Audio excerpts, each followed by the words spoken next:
สบายดีพี่น้องที่รักแพงในองค์พระเยซูคริสต์ทุกท่านเป็นไงพี่น้องเอาสบายดีหมดสุขคนบ่เอาขอบคุณพระเจ้าเนาะวันนี้ก็เป็นวันที่สำคัญสำหรับชีวิตคริสเตียนของพวกเราคือวันคืนประสูติของพระเยซูคริสต์พวกเราขอบคุณพระเจ้าสำหรับทุกสิ่งที่พระเจ้าได้เฮ็ดเพื่อพวกเราเนาะได้กระทำเพื่อพวกเราเศร้านี้ในเศร้าตอนเศร้านั้นสมโภชภาคกันdevotion พวกเราก็ได้เฮ็ดพิธีศีลมหาสนิทเพื่อระลึกถึงการไหว้พระชนของพระเยซูคริสต์ผู้เสียสละพระกายของพระองค์เพื่อไถ่แทนความผิดบาปของมนุษย์ทุกคนทุกชนชาติพี่น้องที่รักคำว่าทุกคนทุกชนชาตินี่บ่ได้เฉพาะเจาะจงแต่เฉพาะคริสเตียนเท่านั้นแต่หมดทุกคนแต่ว่าผู้ที่จะได้รับผลประโยชน์จากการสิ้นพระชนของพระเยซูคริสต์และการฟื้นคืนพระชนของพระเยซูคริสต์นั้นแม่นผู้ที่ตัดสินใจต้อนรับเอาคำเชื่อเชิญของพระเยซูคริสต์รับว่าพระเยซูคริสต์เป็นพระบุตรของพระเจ้าและพระเยซูคริสต์ได้เข้ามาในโลกนี้เพื่อทำการไถ่ตายไถ่แทนความผิดบาปของพวกเราที่ถึงไม้กางเขนแล้วผู้นั้นจะได้รับผลประโยชน์เต็มเนาะอยากให้พี่น้องเข้าใจง่ายๆให้เข้าใจง่ายๆสมมุติว่าอาจารย์ซอมีเงินจำนวนหนึ่งแล้วมาวางลงที่โต๊ะนี่ให้กับพี่น้องทุกคนบอกว่าพี่น้องเงินนี่พี่น้องอันดาใช้ได้หมดทุกคนเด้อแต่ว่าหลายคนบ่ยอมลุกจากบ่อนั่งแล้วมาหยิบเอาเงินนั้นไปพี่น้องคิดว่าผู้นั้นจะได้รับผลประโยชน์บ่ผู้ที่จะได้รับผลประโยชน์ก็มีแต่ผู้ที่ลุกขึ้นย่างออกมาและจับเอาเงินนั้นไปที่เป็นมอบให้นั้นผู้นั้นจะได้จับใส่ใจเรื่องของพระเยซูคริสต์ก็คือกันพระเยซูคริสต์ทั้งวายประชนทั้งพวกเขาวายประชนเพื่อแทนความผิดบาปของพวกเขาแต่ว่าเฮาบ่ตัดสินใจต้อนรับเอาพระองค์พวกเฮาก็บ่ได้รับผลประโยชน์จากการไถ่โทษของพระองค์โอเคฉะนั้นมีแต่ในพระองค์เท่านั้นที่ให้ชีวิตคำเทศนาของข้าน้อยในวันนี้ใส่ชื่อว่าพระเจ้าเป็นผู้ให้ชีวิตเป็นผู้ให้ชีวิตพระเจ้าพระเยซูคริสต์เป็นผู้ให้ชีวิตพวกเราเนาะก่อนที่พวกเราจะฟังก็ให้พวกเราได้อาหัวใจการอธิษฐานเนาะสันติการถึงพระบิดาเจ้าขอพระเดชคุณพระองค์เจ้าสำหรับทรัพย์ทุกสิ่งที่พระองค์ได้ทรงประทานเพื่อหมวดขน้อยทุกคนบ่ว่าจะเป็นคริสเตียนหรือว่าเป็นคริสเตียนแต่พระองค์ยังทรงเมตตาทุกคนและผู้ที่ได้รับผลประโยชน์และได้รับคุณอันยิ่งใหญ่ก็คือหมวดขน้อยผู้ที่ตัดสินใจต้อนรับเอาพระองค์ฉะนั้นหมวดขน้อยจึงต้องการอยากให้หลายๆคนนั้นได้ฮู้ได้เห็นและได้เข้าใจในเรื่องนี้พระบิดาเจ้าข้าฉะนั้นขอพระองค์ทรงโปรดช่วยหมวดขน้อยในคำเทศนาของหมวดขน้อยขอพระองค์ทรงได้ให้ข้าน้อยได้อธิบายออกไปอย่างชัดแจ้งเพื่อให้คนเหล่านั้นได้เข้าใจและเขาจะได้รู้ว่าเขามีโอกาสเพียงแต่ในโลกนี้เพื่อที่เขาจะได้พ้นและได้ไปสู่แผ่นดินสวรรค์ของพระองค์เจ้าฉะนั้นพระบิดาเจ้าข้าขอพระองค์ทรงโปรดสดสวยหมู่ข้าน้อยในชั่วโมงนี้อธิษฐานต่อพระองค์เจ้าด้วยความเชื่อด้วยพระนามบริสุทธิ์ของพระเยซูคริสต์เจ้าเอเมนพระเยซูคริสต์เป็นผู้ประทานชีวิตให้พี่น้องคำว่าง่ายๆสั้นๆเท่านั้นเป็นประโยคสั้นๆเฮ็ดให้โลก ถูกเปลี่ยนแปลงไปในทันทีมีความหวังในบอนที่ขาดความหวังมีความรู้สึกถึงเรื่องการเริ่มต้นใหม่ ในบอนที่เฮาเบิ่งคือว่าโลกนี้เฮาฮู้ว่าพี่น้องโลกปัจจุบันเฮากำลังวุ่นวายสับสนและหลายคนก็เว้าถึงเรื่องการขาดแคลนพลังงานการอาหารการกินและมันก็จะสะท้อนขึ้นมาเห็นอยู่ในในพระคัมภีร์ที่พระคัมภีร์กล่าวไว้นั้นว่ามันจะเกิดการปุ่นสะดมไม่ยั้งเกิดขึ้นเลยต่างๆนานาเฮากำลังอยู่ในโลกที่สิ้นหวังแต่ว่าพระเจ้าให้ชีวิตของพวกเฮาเบิ่งว่าการตารางมันเบิ่งคือว่าเปลี่ยนแปลงไปแต่เฮาสรุปไปได้ว่าการมันกลายเมื่อว่าถึงการฟื้นคืนประชนของพระเยซูมันกลายเป็นมื้อใหม่ทั้งหมดฉะนั้นเฮาเห็นอยู่ในพระคัมภีร์เช้าวันอาทิตย์ก่อน 2,000 ปีกว่าก่อน 2,000 ปีกว่าผ่านมามีผู้หญิง3คนมีความย่านกลัวเมื่อเขาได้ยินประโยคหนึ่งที่บ่เพียงแต่เปลี่ยนแปลงทุกอย่างสำหรับพวกเขาเท่านั้นมันเปลี่ยนแปลงทุกอย่างสำหรับหมดทุกคนคำว่าหมดทุกคนนี่พี่น้องมันบ่แม่นเฉพาะเจาะจงแต่เฉพาะคริสเตียนพวกเดียวเท่านั้นบ่ได้เฉพาะเจาะจงแต่ว่าผู้ที่ติดตามพระเยซูคริสต์เท่านั้นบ่เฉพาะเจาะจงแต่ชนชาติอิสราเอลชนชาติยิวที่ติดตามมันทุกชนชาติแต่ว่าผู้ที่จะได้รับผลประโยชน์จากเหตุการณ์นี้คือบุคคลที่ตัดสินใจต้อนรับเอาองค์พระเยซูคริสต์เข้ามาเป็นพระผู้โปรดให้พ้นนี่คือข่าวดีอันนี้มันมีอำนาจเหนืออาณาจักรต่างๆมันเป็นโลดแมพอันหนึ่งเป็นโลดแมพอันใหม่คันว่าแบบภาษาบ้านเฮาง่ายๆก็คือว่ามันเป็นแผนที่การเดินทางอันใหม่เป็นเส้นทางใหม่ไปสู่สุนิรันดรมันเป็นประโยชน์ที่ให้ชีวิตให้การเปลี่ยนแปลงและมันเปลี่ยนแปลงหลายที่สุดเท่าที่เคยมีมามันเป็นเหตุผลที่พวกเขากำลังที่จะได้ฟังคำเทศนาในวันนี้ประโยชน์อันนี้ประโยชน์คำว่าอันนี้มันแม่นอย่างประโยคคำว่าอันนี้มันแม่นอย่างประโยคอันนี้คือพระองค์ทรงฟื้นคืนชีวิตแล้วการฟื้นคืนชีวิตของพระเยซูคริสต์เปลี่ยนแปลงทุกสิ่งทุกอย่าง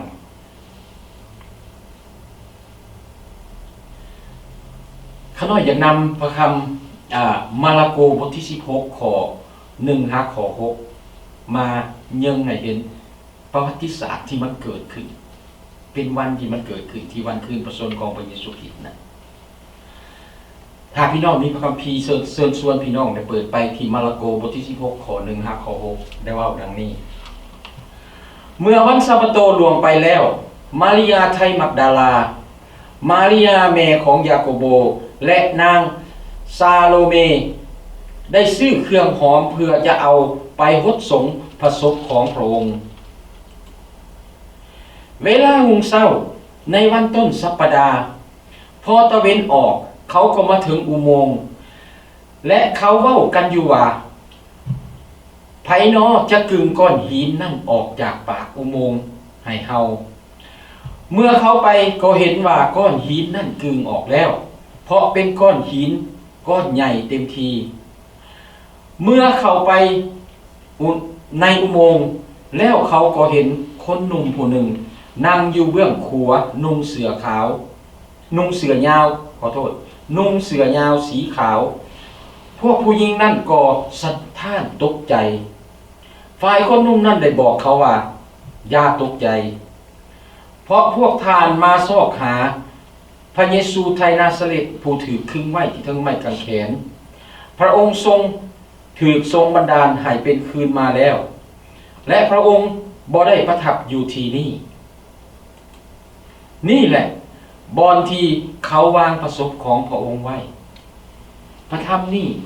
ได้เขียนขึ้นจากมาระโกพยายามที่จะยกให้เราเห็นถึงแม้ว่า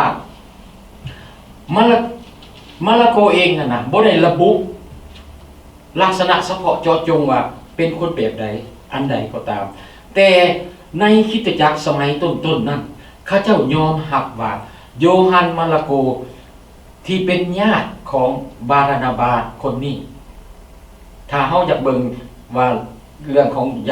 ยาโกโบเป็นญาติของบาร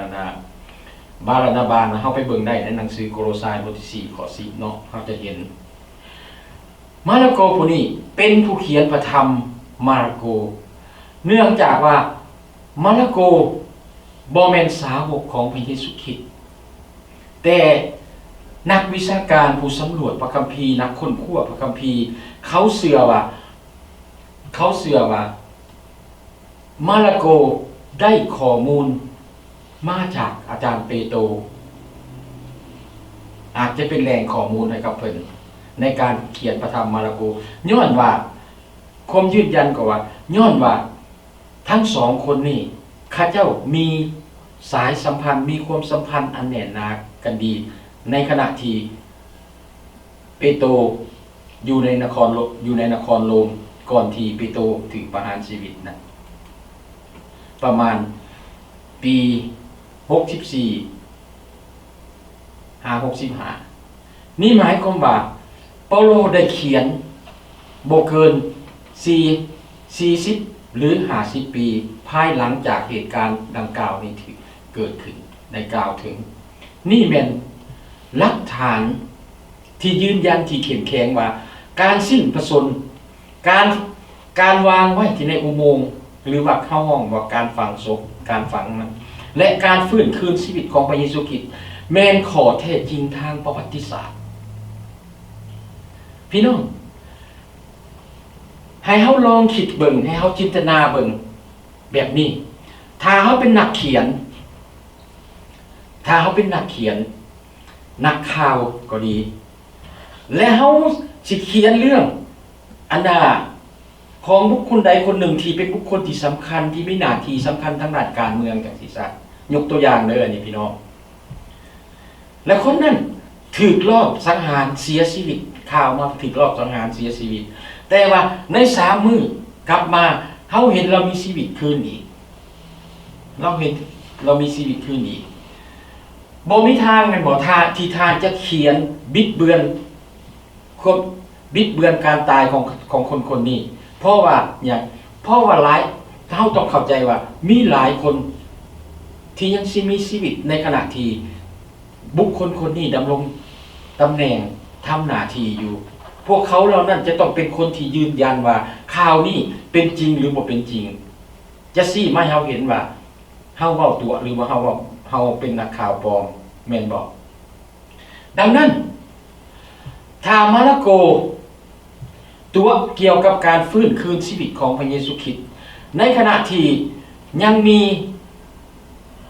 พยานหลายคนที่มีชีวิตสามารถเป็นพยานและยืนยันได้เฮาเห็นรายชื่อบุคคลมาระโกได้อ้างเอ่ยถึงและรายชื่อของบุคคลที่มาระโกเขียนไว้บันทึกไว้ในพระคัมภีร์นั้นมันอาจจะบ่ได้รับความสนใจเฮาก็อาจจะอ่านผ่านไปหรือก็คันถามว่าเป็นอันนั้นก็จะแสดงความเคารพว่ามันเป็นหรือว่านำมาเป็นการศึกษาสำหรับทุกวันนี้นำมาเป็นการศึกษาเรียนรู้ว่าเป็นแนวใดในเรื่องที่เกิดนั้นนี่พี่น้องที่ข้าน้อยก้าวเว้ามานี่มันเป็นเพียงแต่จุดเริ่มต้นเป็นหลักฐานที่พระธรรมมาระโกนำมาเสนอแต่เฮาสังเกตเบิ่งบทต่อไปข้าน้อยบ่ได้นำมาอ่านแต่อยากให้พี่น้องได้ลบไปอ่านอยู่ในมาระโกบทที่16 ได้เริ่มต้นด้วยว่ามาริยาไทมักดาลามาริยาแม่ของยาโกโบและนาง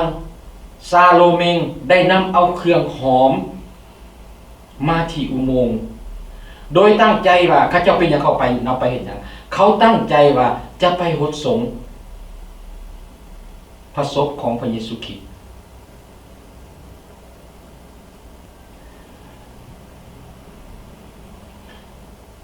เส้นเดียวกับนักข่าวที่ดีมาระโกได้เอิ้นบุคคลเหล่านี้ตามสื่อเห็นบอกนักเขียนที่ดีจะต้องเขาจะต้องจะชี้แจงให้เข้าใจครับแน่มาระโกได้เอิ้นตามสื่อและก็ได้เพิ่มรายละเอียดเพิ่มเติมเพื่อเป็นการยืนยันที่จะบ่ให้พวกหลายที่จะบ่ให้คนที่บ่ฮู้นั้นได้ปฏิเสธที่มาอ่านเจอนั้นปฏิเสธได้ว่านี่บ่เป็นเรื่องจริงและยิ่งไปกว่านั้นพวกเขาเห็นการกระทำของผู้หญิงเหล่านี้มาระโกแสดงให้เห็นการกระทำของผู้หญิง3 คนนี้เขาเห็นหลายคนเห็นก็เห็นว่ามาระโกกำลังเว้าความจริงเรื่องนี้เป็นความจริงในวัฒนธรรมของชาวยิว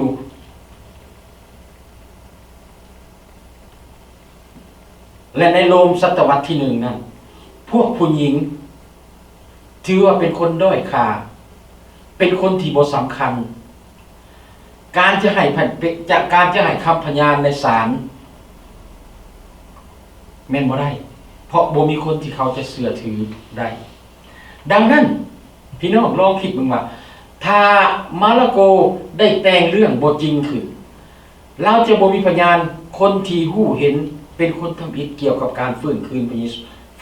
ะชนของพระเยซูคริสต์เป็นพวกผู้หญิงเหล่านี้แต่มาระโกบ่ได้พยายามสักส่วนพวกเฮาให้เฮาเข้าใจในสิ่งที่เราเขียน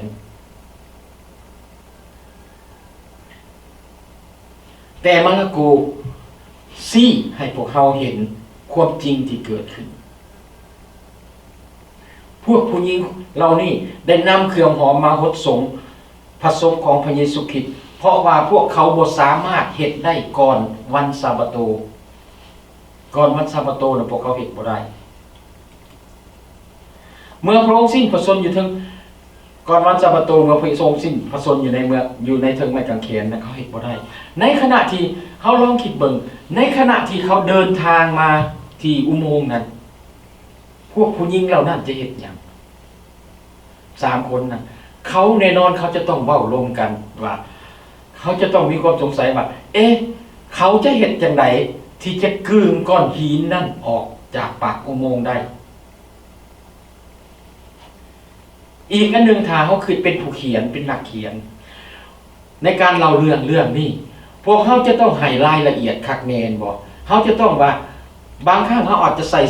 ส่ว่าต้องมีผู้ชายที่มีแข็งแรงมีกำลังแข็งแรงเพื่อเขาจะกลืนก้อนหินออกจากปากศพได้หรือว่าเขาจะต้องอธิบายว่าวิธีการเปิดเคลื่อนย้ายก้อนหินนั้นเป็นแนวใดแต่เขาบ่เห็นแต่ว่าเขาสนทนากันแต่เมื่อว่าอยู่เห็นอยู่ในข้อ4เขามาฮอดแล้วเมื่อเขาเบิ่งก็เห็นว่าก้อนหินนั่นกลืนออกแล้วเมื่อเขาจะมาฮอดปากอุโมงค์นั้นเขาเห็นหยังเขาเห็นว่าก้อนหินได้ถูกกองเกลือนดึงออกไปพระคัมภีร์เขียนต่อไปว่าเมื่อพวกเขาเข้าไปในอุโมงค์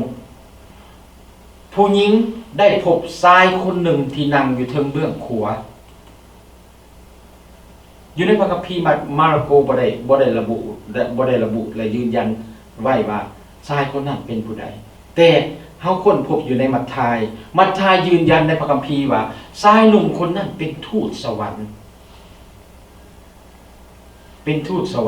แต่ในมาระโกบทที่16ข้อ6กลับเว้าในนี้ว่าทูตสวรรค์ได้กล่าวกับผู้หญิงว่าอย่าตกใจพวกเจ้ากำลังซอกหาพระเยซูไทนาซาเรตผู้ที่ถูกขึงตายที่ไม้กางเขนพระองค์ทรงฟื้นคืนชีวิตแล้วพระองค์บ่ได้อยู่ที่นี่หมายความว่า ในเวลาที่เข้าไปในอุโมงค์นั้นอุโมงค์นั้นว่างเปล่าบ่มีห่างกายของพระเยซูคริสต์อยู่ในนั้นบ่มีห่างกายบ่มีพระศพของพระเยซูคริสต์อยู่ในนั้น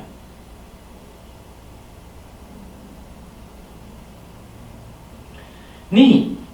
แม่นรายละเอียดอันหนึ่งถึงแม่นว่าผู้ที่บ่เชื่อในพระเจ้ามีความสงสัยแต่ในที่สุดเขาก็บ่สามารถที่จะโต้เถียงเกี่ยวกับเรื่องนี้ได้พระเยซูบ่ได้อยู่ที่นั่นในประวัติศาสตร์นี่มันเป็นประวัติศาสตร์ทั้งหมดบ่มีไผในประวัติศาสตร์ผ่านมาบ่มีไผสร้างรูปปั้นพระเยซูคริสต์ไว้กราบไหว้บูชาแม่นบ่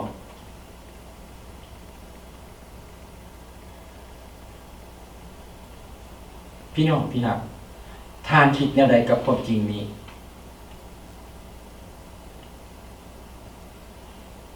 ทานคิดแนวใดกับความจริงนี้ทานสามารถเลือกได้ว่าสาวกของพระเยซูคริสต์มาลักเอาไปในเวลากลางคืนในขณะที่พวกทหารนอนหลับอยู่ตามที่เฮาเห็นในพระคัมภีร์บอกที่พวกผู้นำทางศาสนาได้บอกให้พวกทหารเว้าแต่ถ้าหากว่าพี่น้องเชื่อแบบนี้ฮู้บ่มันมีหยังเกิดขึ้นฮู้บ่ว่ามีหยังเกิดขึ้นข้าน้อยเชื่อว่าทหารโรมกลุ่มนั้นที่นอนหลับในหน้าที่นั้นแน่นอนเขาเจ้าจะต้องได้รับโทษในการกระทำผิดของเขาถึงขัดประหารชีวิตแม่นบ่ดังนั้นพวกเขาสามารถเว้าได้ว่าพวกผู้หญิงเหล่านี้ไปอุโมงค์หรือว่าเฮาเว้าว่าพวกผู้หญิงผู้นี้ไปอุโมงค์ผิดบ่อนถ้าเขาบอกว่าอันบิดเบือนก็ดีแต่นั่นบ่ได้มีหมายความว่าอุโมงค์ที่ถูกต้องนั้นบ่มีและอุโมงค์ที่ถูกต้องนั้นจะต้องค้นพบใน3 มื้อนั้นแม่นบ่ถ้าบ่แม่นพวกเฮาก็สรุปว่าพระองค์ฟื้นคืนพระชนม์แล้วพี่น้องที่รักพระเยซูคริสต์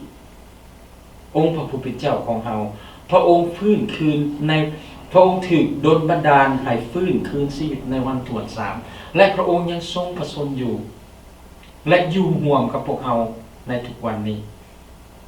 เฮาเห็นได้ในคำสัญญาของพระองค์ที่บอกเข้าไปในมัทธิวบทที่28มันบอกว่าไงให้เฮาไปทำหน้าที่ประกาศแจ้งข่าวนี้ให้กับทุกคนได้รู้ได้เห็นและสร้างเขาให้เป็นให้เป็นสาวกของพระองค์พระองค์จะอยู่กับพวกเราจนมื้อทุกวันจนหมดกับเวลาใดล่ะหมดกับพี่น้องเฮาขน้อยก็บ่ฮู้ว่าเวลาใด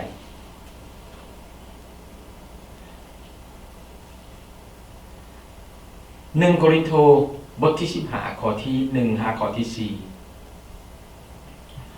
พี่น้องทั้งหลายเอ่ยเฮาขอแจ้งให้เจ้าทั้งหลายคำนึงถึงข่าวประเสริฐที่เฮาประกาศแก่พวกเจ้าแล้วซึ่งพวกเจ้าได้ยอมรับไว้และตั้งอยู่ในข่าวประเสริฐนั้นและซึ่งเป็นเหตุที่กำลังให้เจ้าทั้งหลายได้พ้นถ้าพวกเจ้ายัง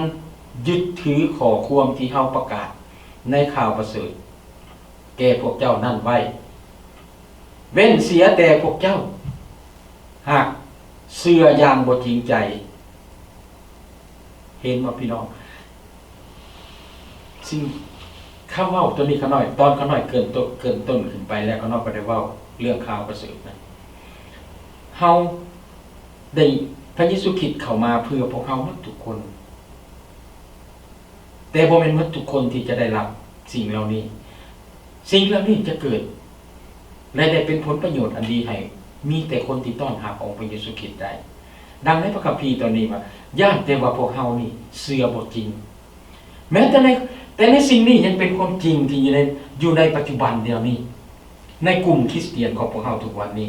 เฮาเห็นกลุ่มคริสเตียนบางคนอ่อนแอเปี้ยลอยถึกได้หยังเจ็บเป็นอ่อนเพลียเป็นหยังย้อนจริงจังซั่นย้อนคอนแคนในความเชื่อข้าน้อยบ่อยากใส่ชื่อให้พี่น้องดาวไปก่อนว่าพี่น้องเชื่อบ่จริงใจ ข้าน้อยให้บอกว่าพี่น้องคอนแคนในความเสื่อคือเสื่อบริหมดจิตหมดใจอยู่ในนี้บอกไงย่านไปทางเสื่อบ่จริงเรื่องที่เฮาได้รับไว้แล้วนั้นเฮาได้มอบให้แก่เจ้าทั้งหลายเป็นเรื่องสำคัญที่สุดคือพระคริสต์ได้ทรงวายประสนถึงไม้กางเขนถึงทายวายประสนแทนคนบาปของเฮาทั้งหลายตามที่เขียนไว้ในพระคัมภีร์และทรงถือวางไว้แล้วในวันถ่วน3ได้ถือทรงบันดาลให้คืนมาตามที่เขียนไว้ในพระคัมภีร์นั้นพี่น้องที่รักข่าวประเสริฐของพระเยซูคริสต์คืออันใดข่าวประเสริฐของพระเยซูคริสต์คืออันใดถ้ามีคนเดินเข้ามาถามพี่น้องว่าสิ่งที่สำคัญที่สุดในข่าวประเสริฐนั้นเป็นหยังท่านจะบอกเขาได้ไหมท่านจะบอกเขาแนวใดท่านจะบอกเขาแนวใดมีหลายอย่างหลายสิ่งที่ท่านสามารถเว้าได้ท่านจะสามารถเว้าเกี่ยวกับความรักของพระเจ้าและวิธีพระองค์ได้นำพี่น้องเข้ามาสร้างพี่น้องให้มีสายสัมพันธ์กับพระเจ้าหรือว่าทางสามารถเว้าเกี่ยวกับความต้องการในการที่พี่น้องจะสารภาพความบาปกับพี่น้องและกับใจของทานและทางสามารถเป็นพยานเกี่ยวกับวิธีที่พระเยซูคริสต์ได้เปลี่ยนแปลงชีวิตของทานพี่น้องสิ่งที่เขาเว้ามาทั้งหมดนี่สิ่งที่เว้ามานี่ทั้งหมดบ่แม่นบ่ถูกต้องมันถูกต้องมันแม่นดีและถูกต้องแต่มันบ่ได้ถูกจุดประสงค์ในความต้องการของโปโลทีมกำลังบอกเขาในเวลานี้ในบทนี้ที่ว่าสำคัญที่สุดในความเข้าใจของพวกเราเกี่ยวกับข่าวประเสริฐ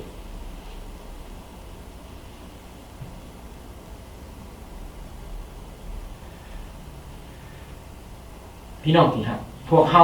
บ่จำเป็นต้องตัดสินใจด้วยตัวเราเองว่าสิ่งใดที่สำคัญที่สุดพระคัมภีร์ได้บอกพวกเราว่ามี3องค์ประกอบที่สำคัญในข่าวประเสริฐที่โปโลได้เน้นให้เห็นในข้อ3กับข้อ4อันที่1ไทโยแปลภาษาลาวคือสิแม่นตำแหน่งหน้าที่แม่นบ่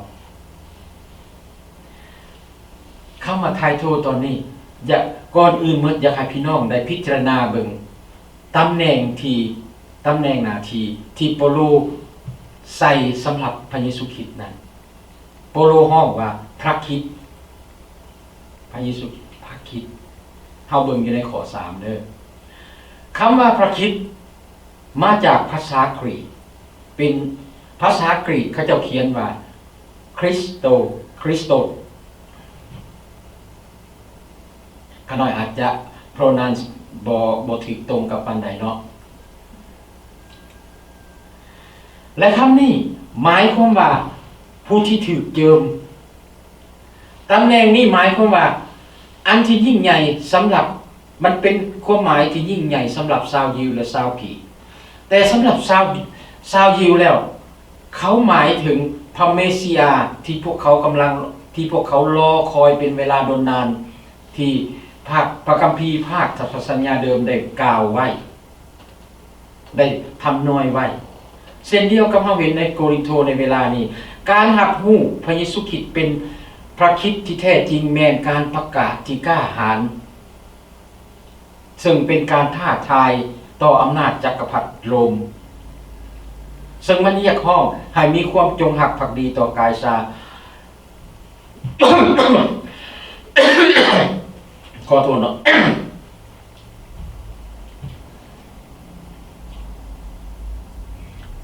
เขาเจ้าบ่ได้รับรู้เพียงแต่เผินๆรับรู้อย่างยิ่งใหญ่หมดจิตหมดใจของเขาเจ้าเห็นบ่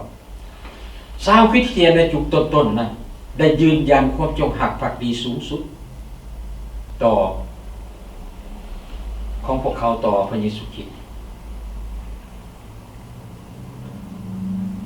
เฮาเห็นบางคนได้ถือขาตายย้อนประกาศข่าวเรื่องของพระเยซูคริสต์แม่นบ่และอันที่สองที่เปาโลชี้ให้เห็นก็คือแหล่งข้อมูลเปาโลได้นำความสนใจในพระคัมภีร์2ครั้งในข้อที่3กับที่4แสดงถึงการเพิ่งพาอาศัยในสิทธิอำนาจของพระคัมภีร์เป็นศูนย์กลางของความเชื่อของคริสเตียนโดยการวางพื้นฐานข่าวประเสริฐไว้ในพระคัมภีร์ไว้ในคัมภีร์นั้นเปาโลได้เน้นว่าเหตุการณ์เหล่านี้ได้เป็นส่วนหนึ่งของแผนการไถ่ของพระเจ้าเหตุการณ์ที่มันเกิดขึ้นนั้นเราอาจจะคิดถึงในเวลานั้นเราอาจจะคิดถึงเพลงสรรเสริญพระเมสสิยาเส้นในเพลงสรรเสริญบทที่16และกับบทที่22ที่เว้าถึงความทุกข์ทรมานของผู้รับใช้พิเศษไปกว่านั้นก็คืออยู่ในเอสายาโดยเฉพาะเอสายาบทที่52กับบท52ข้อ1353บทข้อที่12ถ้าพี่น้องมีเวลาอยากให้พี่น้องลงไปอ่านเบิ่งเฮาจะเข้าใจในคำเทศนาตรงนี้ได้ดีได้หลายขึ้นนี่เป็นบทเรียนที่ให้พี่น้องได้บททวนเพื่อความเข้าใจและมั่นใจในการเดินไปกับพระเจ้าพี่น้องพระคัมภีร์เดิมเต็มไปด้วยคำทำนายการกล่าวถึงพระลักษณะได้ชี้บอกถึงการสิ้นพระชนม์การฝังศพของพระเยซูคริสต์และการฟื้นคืนชีวิตของพระเยซูคริสต์และข้อมูลอันที่3คือข่าวสาร ข่าวสารคิดของคริสเตียนแมนอย่างข่าวสารของคริสเตียนแมนการสิ้นพระชนม์ของพระเยซูคริสต์การถูกฝังไว้ของพระเยซูคริสต์และการฟื้นคืนชีวิตของพระเยซูคริสต์ในวันถ้วน3คำอธิบายที่สมบูรณ์ของพระคัมภีร์ต้องประกอบมีองค์ประกอบเหล่านี้นี่คือข่าวประเสริฐที่สำคัญที่เป็นข่าวประเสริฐที่สำคัญที่สุดที่พระเยซูคริสต์เฮ็ดเพื่อเราพระเยซูคริสต์เฮ็ดสิ่งนี้ที่บ่มีคนใดสามารถหรือพระใดสามารถเฮ็ดได้เฮาเห็นในหนังสือกิจการในคำเทศนาของเปโตรสเตฟานโนแล้วก็เฮาก็เห็นเปโตรอันนั้นโปโลได้เน้นนักข้อความนี้และโปโลก็ได้ป้องกันความเสื่อของเราหลายครั้งเกี่ยวกับเรื่องนี้ต่อหน้าผู้นำทางศาสนาฟาริสัยหรือว่าผู้ปกครองเฮาจะเห็นมีอยู่ในข้อพระคัมภีร์ในประธรรมกิจการเริ่มตั้งแต่บทที่22ไปจนฮอด26ถ้าพี่น้องมีเวลาอ่านค้นคว้าเบิ่งพี่น้องจะเห็นสิ่งที่ยิ่งใหญ่ในข่าวประเสริฐถ้าเขาจะฟังไปตลอดก็ให้พี่น้องได้จำได้ว่าพระเยซูคริสต์มาเพื่อพวกเรา แต่ในกรณีการสิ้นพระชนม์และการฝังศพการอันวางพระศพของพระองค์และการฟื้นคืนพระชนม์ของพระเยซูคริสต์นั้นแม้นสิ่งที่สำคัญต่อข่าวประเสริฐของเปาโลนี่คือคำตอบของคริสเตียนที่คริสเตียนจะเรียนรู้และจำไว้และตอบเมื่อมีคนมาเดินมาถามว่าความสำคัญในข่าวประเสริฐนั้นคืออันใดเป็นข่าวประเสริฐที่พวกเรากำลังกล่าว ความหักสิ่งเหล่านั้นแม่นผลที่เราได้รับ sorry เด้อพี่น้อง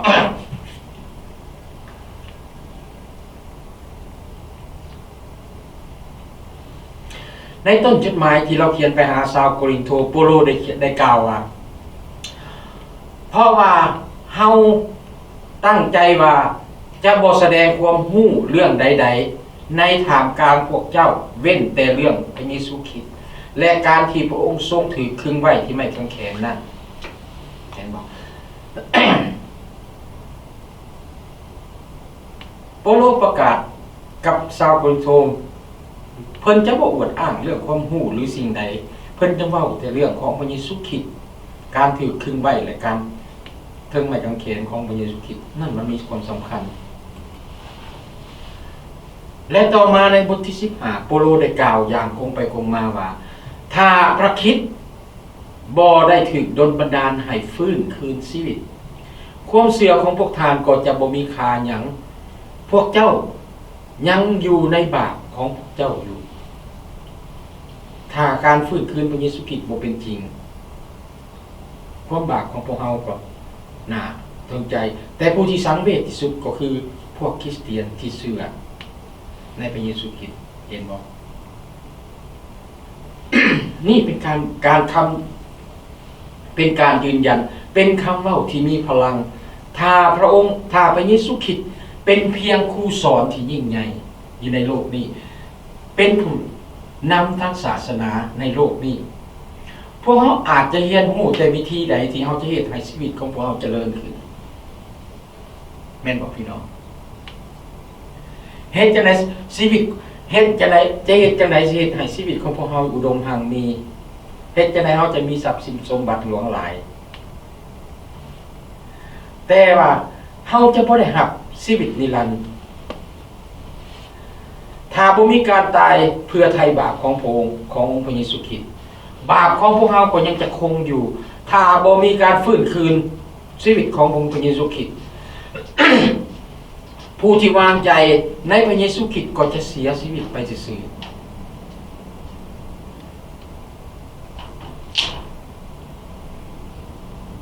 แต่พระเยซูคริสต์ทรงประสงค์อยู่สิ้นพระชนเพื่อบาปของพวกเขา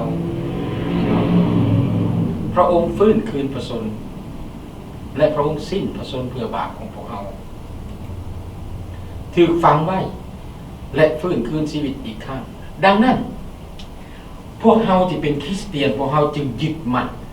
และมีความหวังสำหรับชีวิตนิรันดรเห็นบอกพี่น้องนี่เป็นประโยคความหวังที่คริสเตียนเฮาเห็นเมื่อมีคนใดคนหนึ่งหักล่วงลับไปหมดอายุไขไปจากโลกนี้เฮาบ่ได้เอิ้นบอกคนนั้นว่าไปอยู่บนดีถึงสุขเด้อมีแต่เฮาบอกกับพี่น้องที่ยังมีชีวิตอยู่ให้เฮามีความหวังว่าเฮายังจะได้พบกันอีกอยู่ต่อหน้าองค์พระผู้เป็นเจ้าเพราะว่าชีวิตนิรันดรของผู้นั้นจะไปอยู่ในแผ่นดินสวรรค์ของพระเจ้าและวันหนึ่งเฮาก็จะไปที่นั่นเช่นเดียวกันนี่ได้จากไสเฮาได้จากไสได้จากองค์พระเยซูคริสต์ชีวิตนั่นเองเฮาก็ได้จากทางอื่น1 โครินธ์บทที่15ข้อที่20-22ได้เว้าดังนี้ แต่ที่จริงพระคริสต์ได้ถูกทรงบันดาลให้คืนประชนแล้วและทรงเป็นผลแรกในพวกคนที่ล่วงลับไปแล้วนั้นเพราะว่าความตายได้มีทางมนุษย์สันใด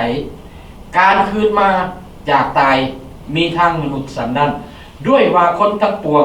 ได้ตายเพราะเกี่ยวเนื่องกับอาดัมสันใด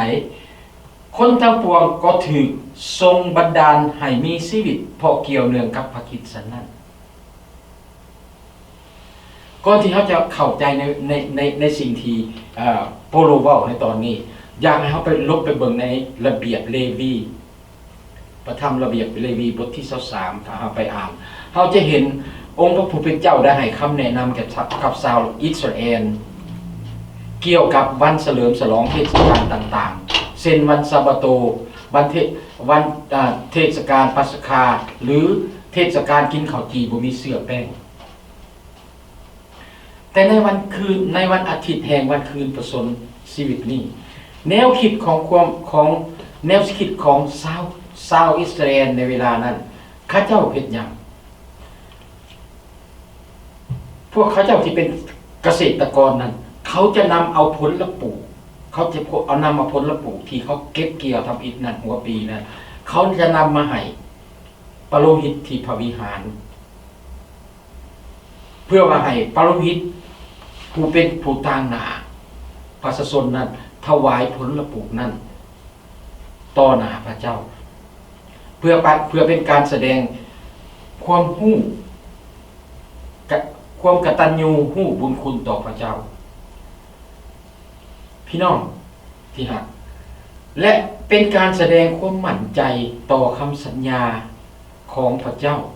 ว่าสิ่งที่ดีๆที่สุดนั้นยังจะมาเห็นบ่เฮ็ดให้เขามีความหวังและใน1โครินธ์บทที่20เลยบทที่15ข้อ20เลยโปโลได้ใส่ประโยคได้ใส่ความเว้าอันนี้ได้ใส่ความคุ้นเคยของชาวอิสราเอลเกี่ยวกับงานเฉลิมฉลองต่างๆนั้นมาเข้ากับการฟื้นคืนพระชนของพระเยซูคริสต์เพื่อพยายามที่จะอธิบายวันคืนพระชนของพระเยซูคริสต์นั้นให้เฮาเข้าใจว่าเป็นผลแรกในพวกคนที่ล่วงลับไปแล้วนั่นคือพระเยซูคริสต์เป็นต้นฉบับเลยในการตายของมนุษย์ทั้งปวงในทำนองเดียวกันนั้นย้อนว่างานเฉลิมฉลองที่พระเจ้าได้ตั้งขึ้นในตอนแรกนั้นเป็นการแสดงถึงความกตัญญูรู้บุญคุณและความหวังของชาวอิสราเอลคริสเตียนพวกเราจึงสามารถมีความรู้สึกขอบพระคุณในการฟื้นคืนชีวิตของพระเยซูคริสต์เป็นการซีมรสชาติของการฟื้นคืนชีวิตของพวกเราที่จะเกิดขึ้นสำหรับพวกเราทุกคนที่ตายไปแล้วที่ล่วงลับไปแล้วเพราะว่าในวันสุดท้ายในการเสด็จกลับมาของพระเยซูคริสต์ทุกคนพี่น้องทุกคนจะถือโดนบันดาลให้กลับขึ้นมาอยู่ในบอดี้อยากให้พี่น้องอยากเน้นนักให้พี่น้องเข้าใจคำว่าทุกคนในที่นี้บ่ได้หมายแต่ว่าคริสเตียนพวกเดียวเท่านั้นที่จะคืนมาให้เฮาลบไปเบิ่งปฐมกาลบทต้นบอนที่พระเจ้าได้สร้างมนุษย์พระเจ้าสร้างมนุษย์ทุกคนให้เป็นเหมือนพระองค์หมายความว่ามนุษย์เป็นของพระองค์แต่พระองค์ให้สิทธิเสรีนำเขาให้เขามีสิทธิในการเลือกที่จะเชื่อฟังพระองค์และบ่เชื่อฟังพระองค์ฉะนั้นอยู่ในบ่อนทุกคนในบ่อนที่นี่มีทั้งคนที่เชื่อฟังและมีทั้งคนที่บ่เชื่อฟังเขาจะคืนมา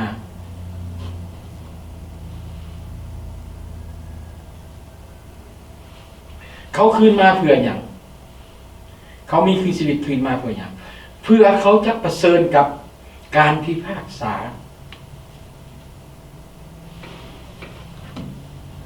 เห็นบอกพี่น้อง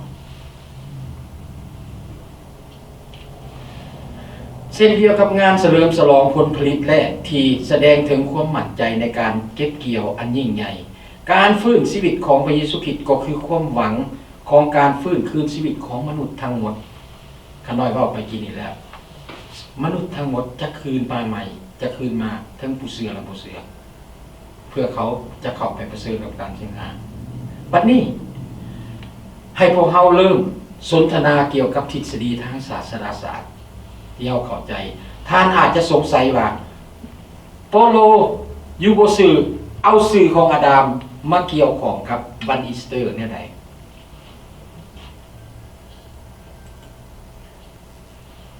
ยูโบสื่อจับสื่อของอันนั้นอาดัมมาโหลดพี่น้องที่หัก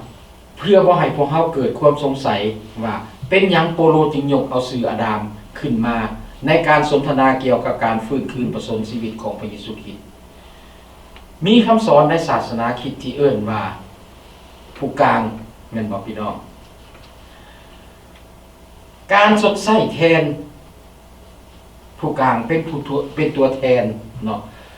ถ้าเขาบอกเรื่องอำนาจการปกครองของอำนาจการปกครองในอเมริกาเขาเจ้ามีรัฐบาลกลางมีสมาชิกสภามีสภาสูงสุดและประธานาธิบดีผู้ที่เป็นตัวแทนของประชากรส่วนใหญ่ในเมืองในรัฐและในประเทศชาติดังนั้นโปโลจึงยกเอาอาดัมมาเป็นตัวแทนของมนุษย์ที่มีบาปทั้งหมดเพราะเนื่องจากว่าเมื่ออาดัมเลือกที่บ่เชื่อฟังพระเจ้าโดยการกินหมากไม้ที่ต้องห้ามมันได้นำเอาความบาปมาสู่โลกมนุษย์คนแรกที่พระเจ้าสร้างขึ้นได้ทำบาป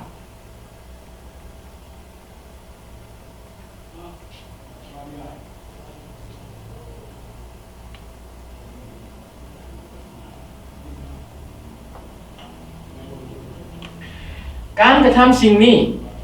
เป็นผลกระทบต่อทุกคนการกระทำสิ่งนี้เป็นผลกระทบต่อทุกคนโอ้สบายดีสบายดีสบายดีมันเป็นผลกระทบต่อทุกคนเฮ็ดให้มนุษย์ทุกคนที่เกิดมามีแนวโน้มที่จะเฮ็ดบาปย้อนการบ่เชื่อฟังของอาดัมนะฉะนั้นโปโลจึงใช้อาดัมเป็นตัวแทนมนุษย์ทั้งหมดพี่น้องอยู่ในตอนนี้อยากให้พี่น้องได้สำนึกถึงพระคุณพระพรที่จะถึงลูกหลานของพวกเราโตของพวกเราเองเป็นโตที่สำคัญ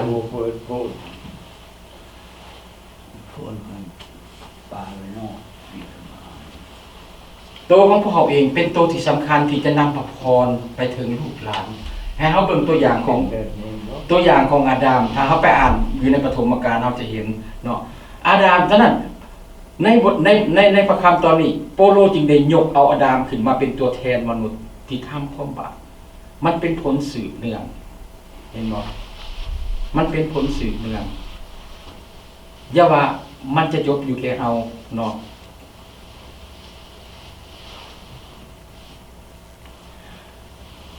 เฮาฮู้พี่น้องญาติ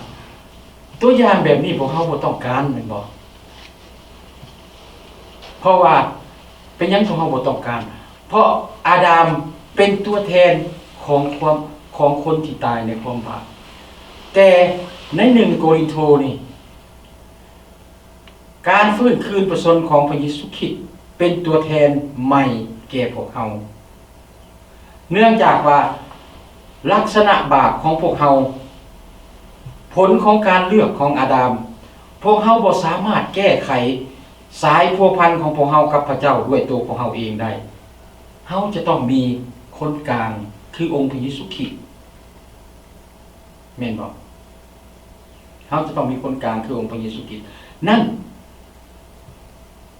เป็นเหตุให้พระเยซูคริสต์จึงเข้ามาในโลกนี้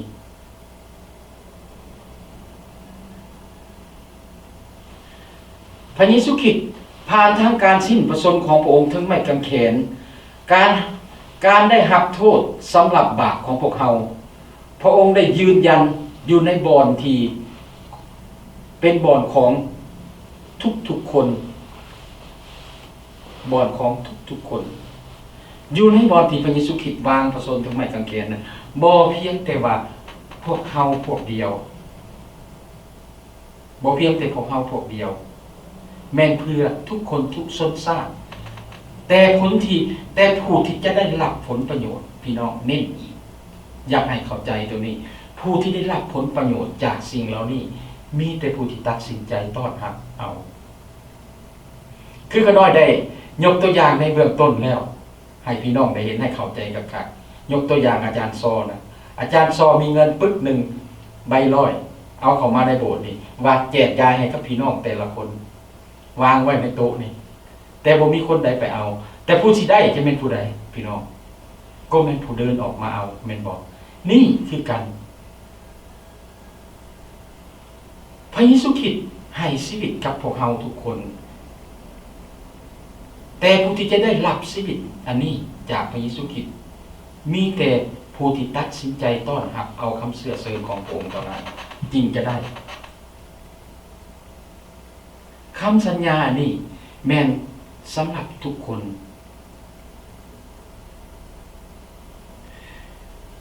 ฉะนั้นการเข้าใจคำสอนนี่มันจะช่วยให้เราเห็นสิ่งที่พระเยซูคริสต์เฮ็ดในที่ไม้กางเขนเพื่อของเรามันบ่แม่นเรื่องง่ายบ่เป็นการตายปลอม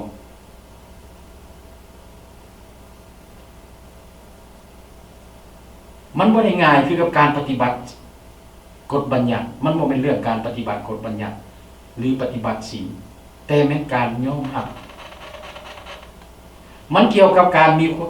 มันเกี่ยวกับว่าเฮาเข้ามามีความสัมพันธ์อันดีกับพระเจ้าได้รับความรักของพระเจ้านั่น มันจึงเป็นผลในว่าถึงแม้นว่าพวกเฮามีข้อผิดพลาดหลายปานใดก็ตามเฮาได้รับการทดแทนใช้แทนจากพระเยซูคริสต์ฉะนั้นเฮาขอบคุณในสิ่งเหล่านี้พี่น้องที่รักการวายประสนของพระเยซูคริสต์ถึงไม้กางเขนและการฟื้นคืนประสนของการถึกโปรงไว้และการฟื้นคืนพระเยซูคริสต์เป็นความหวังในการให้อภัยของพวกเราในการหักการให้อภัยของพวกเราฉะนั้นพี่น้องในวันนี้ตอนภาคเช้าเราก็ได้เห็นพิธีศีลมหาสนิทได้หักข้าวจีและอันนั้นต่อไปแล้วเฮาเห็นว่าเฮามีการไว้วางใจฉะนั้นพี่น้องจะให้พี่น้องได้เข้าใจในนี้พระเยซูคริสต์มาเพื่อพวกเราทุกคนแต่บ่แม่นทุกคนที่จะได้รับสิ่งเหล่านั้นมีแต่ผู้ที่ตัดสินใจและต้อนรับเอาพระเยซูคริสต์เท่านั้นจึงจะได้รับสิ่งเหล่านี้อยากให้พวกเฮาเป็นคนนั้นเพราะอยากให้เฮาคิดถึงเมื่อโปโลได้ยกให้เฮาเห็นถึงเรื่องอาดัมกับปานานาพระเยซูคริสต์เป็นสมเทียบกันเห็นเฮาจะเป็นทอพระพรและทอพระพรนั้นนี่มันส่งไปถึงลูกหลานของพวกเฮาต่อไปมันบ่ได้หยุดแต่เท่านี้ฉะนั้นการประกาศข่าวประเสริฐเรื่องของพระเยซูคริสต์มันจึงเป็นที่สำคัญในชีวิตจิตใจของคริสเตียนทุกคนบ่แม่นว่าคริสเตียนถูกเลือกเข้ามาและถูกเอิ้นเข้ามา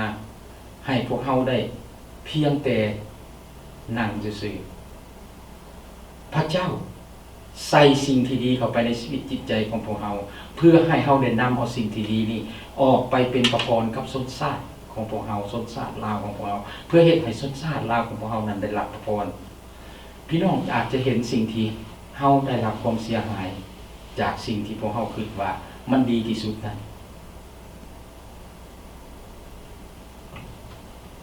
ให้พี่น้องได้พิจารณาขอพระเจ้าอวยพรสาธุการจงพระบิดาเจ้าขอประเดชพระคุณพระองค์เจ้าสำหรับวันนี้ที่เฮ็ดให้หมู่คนน้อยได้ต้องได้ระลึกถึงความทนทุกข์ทรมานของพระองค์ที่พระองค์จะต้องได้ทดแทนสิ่งที่พระองค์บ่ได้เฮ็ดคือความบาปของหมู่คนน้อยพระบิดาเจ้าค่ะขอบคุณพระองค์ที่พระองค์ได้ทรงเอิ้นเอาหมู่คนน้อยและให้หมู่คนน้อยได้เข้ามาในสถานที่ศักดิ์สิทธิ์ของพระองค์เพื่อถวายเกียรติแด่พระองค์เจ้าและเพื่อรับคำเชิญและเพื่อฟังคำสั่งสอนของพระองค์เพื่อให้ชีวิตของหมู่คนน้อยนั้นได้เจริญขึ้นไปในทางที่ถูกต้องในทางธรรมของพระองค์ฉะนั้นหมู่คนน้อยขอบใจในสิ่งเหล่านี้พระบิดาเจ้าข้าวันนี้หมู่คนน้อยก็ได้จบในการนมัสการและจะแยกย้ายกลับบ้านก็ขอให้พระองค์ได้ทรงสถิตอยู่ในหมู่คนน้อยและก็ขอให้หมู่คนน้อยได้มีโอกาสในเวลาได้เข้ามาสรรเสริญถวายพระเกียรติพระองค์เจ้าอีกในอาทิตย์ต่อไป